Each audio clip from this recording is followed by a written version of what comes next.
President Anderson, members of the faculty, Board of Trustees, distinguished guests, my old colleague, Senator Bob Byrd, who has earned his degree through many years of attending Knight Law School, while I am earning mine in the next 30 minutes, distinguished guests, ladies and gentlemen. It is with great pride that I participate in this ceremony of the American University, sponsored by the Methodist Church, founded by Bishop John Fletcher Hurst, and first opened by President Woodrow Wilson in 1914. This is a young and growing university, but it has already fulfilled Bishop Hurst's enlightened hope for the study of history and public affairs in a city devoted to the making of history and to the conduct of the public's business. By sponsoring this institution of higher learning for all who wish to learn, whatever their color or their creed, the Methodists of this area and the nation deserve the nation's thanks. And I commend all those who are today graduating. Professor Woodrow Wilson once said that every man sent out from a university should be a man of his nation as well as a man of his time. And I'm confident that the men and women who carry the honor of graduating from this institution will continue to give from their lives, from their talents, a high measure of public service and public support. There are few earthly things more beautiful than a university, wrote John Masefield in his tribute to English universities, and his words are equally true today. He did not refer to towers or to campuses. He admired the splendid beauty of a university because it was, he said, a place where those who hate ignorance may strive to know, where those who perceive truth may strive to make others see. I have therefore chosen this time and place to discuss a topic on which ignorance too often abounds and the truth too rarely perceived, and that is the most important topic on earth: peace. What kind of a peace do I mean, and what kind of a peace do we seek? Not a Pax Americana enforced on the world by American weapons of war, not the peace of the grave or the security of the slave. I am talking about genuine peace, the kind of peace that makes life on earth worth living, the kind that enables men and nations to grow and to hope and build a better life for their children. Not merely peace for Americans, but peace for all men and women. Not merely peace in our time, but peace in all time. I speak of peace because of the new face of war. Total war makes no sense in an age where great powers can maintain large and relatively invulnerable nuclear forces and refuse to surrender without resort to those forces. It makes no sense in an age where a single nuclear weapon contains almost 10 times the explosive force delivered by all the Allied air forces in the Second World War. It makes no sense in an age when the deadly poisons produced by a nuclear exchange would be carried by wind and water and soil and seed to the far corners of the globe and to generations yet unborn. Today, the expenditure of billions of dollars every year on weapons acquired for the purpose of making sure we never need them is essential to the keeping of peace. But surely the acquisition of such idle stockpiles, which can only destroy and never create, is not the only, much less the most efficient, means of assuring peace. I speak of peace, therefore, as the necessary, rational end of rational men. I realize the pursuit of peace is not as dramatic as the pursuit of war, and frequently the words of the pursuers fall on deaf ears, but we have no more urgent task. Some say that it is useless to speak of peace or world law or world disarmament, and that it will be useless until the leaders of the Soviet Union adopt a more enlightened attitude. I hope they do. I believe we can help them do it. But I also believe that we must re-examine our own attitudes as individuals and as a nation, for our attitude is as essential as theirs. And every graduate of this school, every thoughtful citizen who despairs of war and wishes to bring peace should begin by looking inward, by examining his own attitude towards the possibilities of peace, towards the Soviet Union, towards the course of the Cold War, and towards freedom and peace here at home. First, examine our attitude towards peace itself. Too many of us think it is impossible. Too many think it is unreal. But that is a dangerous, defeatist belief. It leads to the conclusion that war is inevitable, that mankind is doomed, that we are gripped by forces we cannot control. We need not accept that view. Our problems are man-made. Therefore, they can be solved by man, and man can be as big as he wants. No problem of human destiny is beyond human beings. Man's reason and spirit have often solved the seemingly unsolvable, and we believe they can do it again. I am not referring to the absolute, infinite concept of universal peace and goodwill, of which some fantasies and fanatics dream. I do not deny the value of hopes and dreams, but we merely invite discouragement and incredulity by making that our only and immediate goal. Let us focus instead on a more practical, more attainable peace, based not on a sudden revolution in human nature, but on a gradual evolution in human institutions, on a series of concrete actions and effective agreements which are in the interests of all concerned. There is no single simple key to this peace, no grand or magic formula to be adopted by one or two powers. Genuine peace must be the product of many nations, the sum of many acts. It must be dynamic, not static, changing to meet the challenge of each new generation. For peace is a process, a way of solving problems. With such a peace, there will still be quarrels and conflicting interests, as there are within families and nations. World peace, like community peace, does not require that each man love his neighbor. It requires only that they live together in mutual tolerance, submitting their disputes to a just and peaceful settlement. And history teaches us that enmities between nations, as between individuals, do not last forever. However fixed our likes and dislikes may seem, the tide of time and events will often bring surprising changes in the relations between nations and neighbors. So let us persevere. Peace need not be impractical, and war need not be inevitable.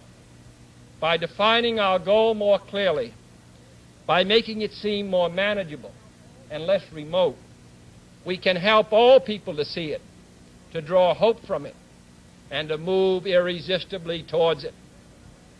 And second, let us re-examine our attitude towards the Soviet Union. It is discouraging to think that their leaders may actually believe what their propagandists write. It is discouraging to read a recent authoritative Soviet text on military strategy and find on page after page wholly baseless and incredible claims, such as the allegation that American imperialist circles are preparing to unleash different types of war, that there is a very real threat of a preventative war being unleashed by American imperialists against the Soviet Union, and that the political aims, and I quote, of the American imperialists are to enslave economically and politically the European and other capitalist countries and to achieve world domination by means of aggressive war, unquote. Truly, as it was written long ago, the wicked flee when no man pursueth. Yet it is sad to read these Soviet statements, to realize the extent of the gulf between us. But it is also a warning to the American people not to fall into the same trap as the Soviets, not to see only a distorted and desperate view of the other side, not to see conflict as inevitable, accommodation as impossible, and communication as nothing more than an exchange of threats. No government or social system is so evil that its people must be considered as lacking in virtue. As Americans, we find communism profoundly repugnant as a negation of personal freedom and dignity. But we can still hail the Russian people for their many achievements in science and space, in economic and industrial growth, in culture, in acts of courage. Among the many traits the peoples of our two countries have in common, none is stronger than our mutual abhorrence of war. Almost unique among the major world powers, we have never been at war with each other, and no nation in the history of battle ever suffered more than the Soviet Union in the Second World War. At least 20 million lost their lives. Countless millions of homes and families were burned or sacked. A third of the nation's territory, including 2/3 of its industrial base, was turned into a wasteland, a loss equivalent to the destruction of this country east of Chicago. Today, should total war ever break out again, no matter how, our two countries will be the primary target. It is an ironic but accurate fact that the two strongest powers are the two in the most danger of devastation. All we have built, all we have worked for, would be destroyed in the first 24 hours. And even in the Cold War, which brings burdens and dangers to so many countries, including this nation's closest allies, our two countries bear the heaviest burdens. For we are both devoting massive sums of money to weapons that could be better devoted to combat ignorance, poverty, and disease. We are both caught up in a vicious and dangerous cycle, with suspicion on one side breeding suspicion on the other, and new weapons begetting counter-weapons. In short, both the United States and its allies, and the Soviet Union and its allies, have a mutually deep interest in a just and genuine peace and in holding the arms race. Agreements to this end are in the interests of the Soviet Union as well as ours, and even the most hostile nations can be relied upon to accept and keep those treaty obligations, and only those treaty obligations, which are in their own interest. So let us not be blind to our differences, but let us also direct attention to our common interests and the means by which those differences can be resolved. And if we cannot end now our differences, at least we can help make the world safe for diversity. For in the final analysis, our most basic common link is that we all inhabit this small planet. We all breathe the same air. We all cherish our children's futures. And we are all mortal. Third, let us re-examine our attitude towards the Cold War, remembering we're not engaged in a debate, seeking to pile up debating points. We are not here distributing blame or pointing the finger of judgment. We must deal with the world as it is, and not as it might have been had the history of the last 18 years been different. We must therefore persevere in the search for peace, in the hope that constructive changes within the communist bloc might bring within reach solutions which now seem beyond us.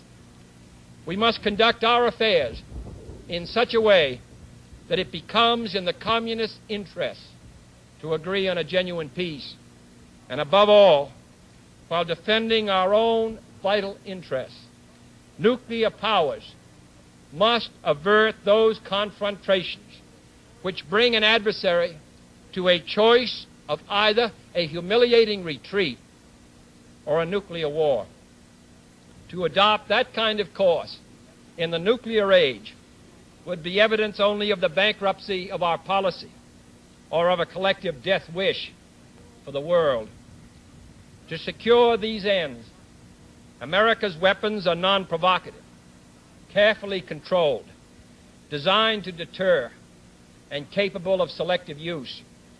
Our military forces are committed to peace and disciplined in self-restraint. Our diplomats are instructed to avoid unnecessary irritants and purely rhetorical hostility, for we can seek a relaxation of tensions without relaxing our guard.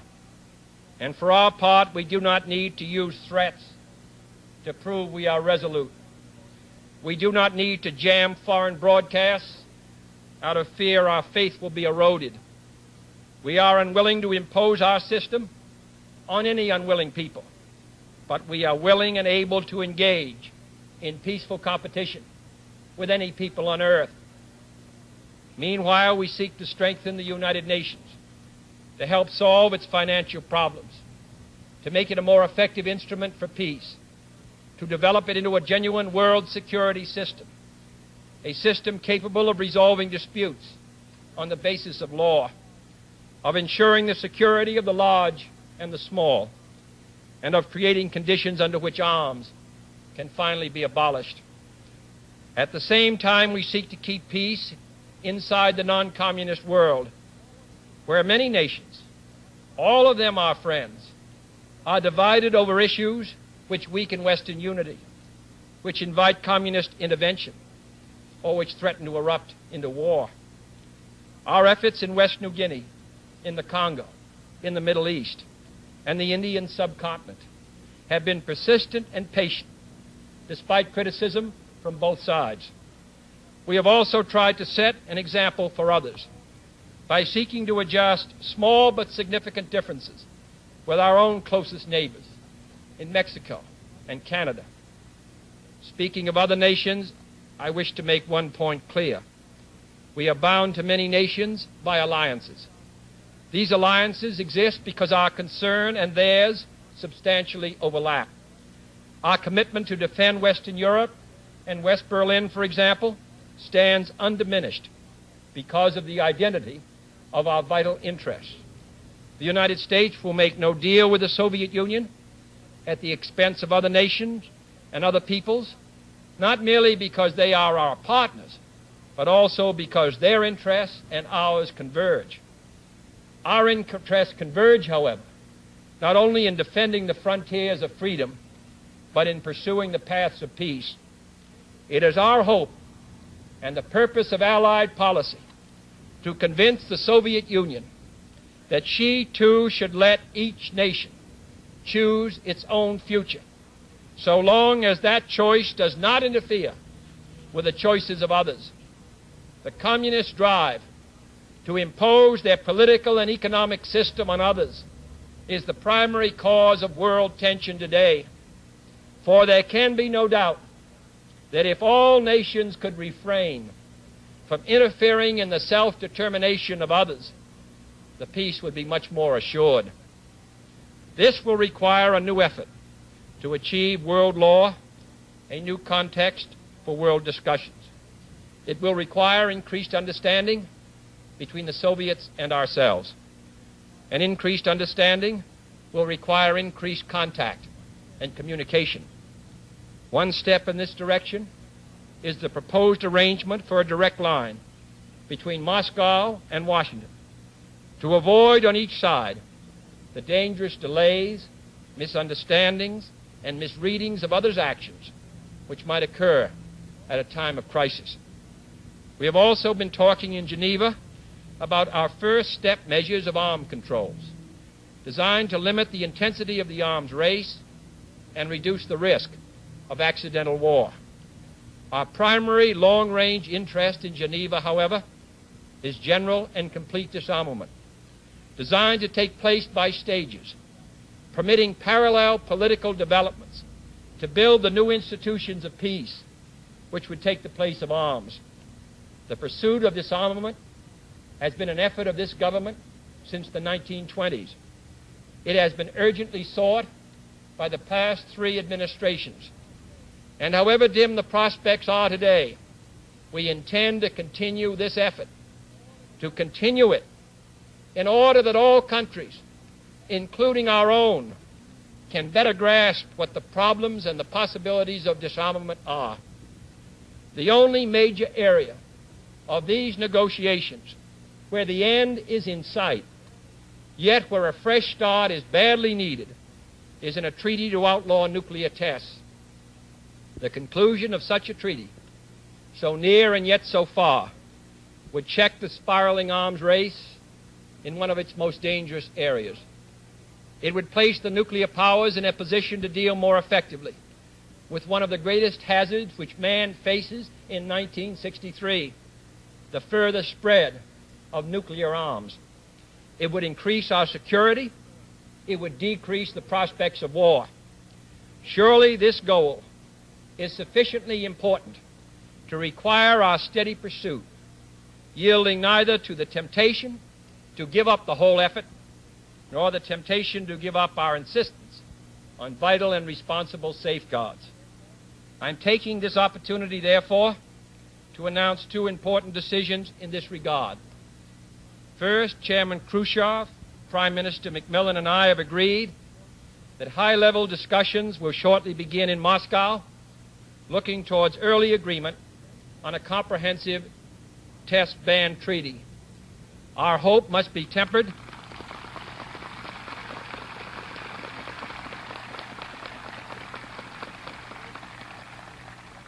Our hopes must be tempered with the caution of history, but with our hopes go the hopes of all mankind. Second, to make clear our good faith and solemn convictions on this matter, I now declare that the United States does not propose to conduct nuclear tests in the atmosphere so long as other states do not do so. We will not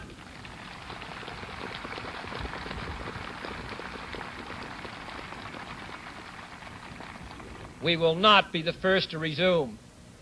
Such a declaration is no substitute for a formal binding treaty, but I hope it will help us achieve one. Nor would such a treaty be a substitute for disarmament, but I hope it will help us achieve it. Finally, my fellow Americans, let us examine our attitude towards peace and freedom here at home. The quality and spirit of our own society must justify and support our efforts abroad. We must show it in the dedication of our own lives, as many of you who are graduating today will have an opportunity to do by serving without pay in the Peace Corps abroad or in the proposed National Service Corps here at home. But wherever we are, we must all, in our daily lives, live up to the age-old faith that peace and freedom walk together. In too many of our cities today, the peace is not secure because freedom is incomplete. It is the responsibility of the executive branch at all levels of government, local, state, and national, to provide and protect that freedom for all of our citizens by all means within our authority. It is the responsibility of the legislative branch at all levels, wherever the authority is not now adequate, to make it adequate. And it is the responsibility of all citizens in all sections of this country to respect the rights of others and respect the law of the land. All this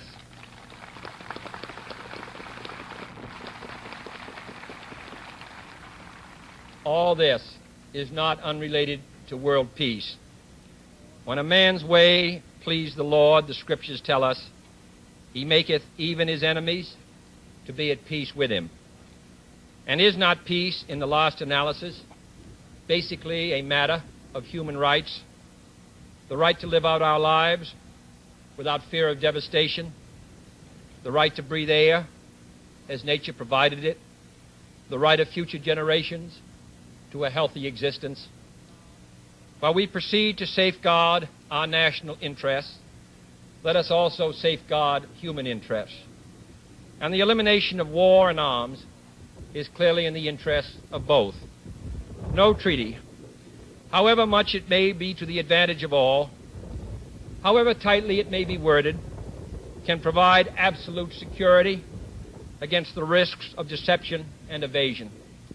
But it can, if it is sufficiently effective in its enforcement, and it is sufficiently in the interest of its signers, offer far more security and far fewer risks than an unabated, uncontrolled, unpredictable arms race.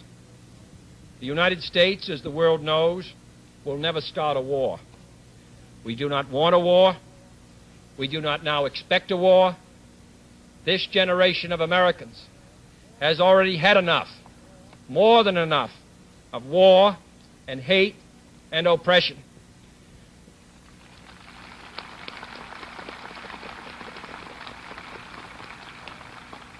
We shall be prepared if others wish it. We shall be alert to try to stop it. But we shall also do our part to build a world of peace where the weak are safe and the strong are just. We are not helpless before that task or hopeless of its success.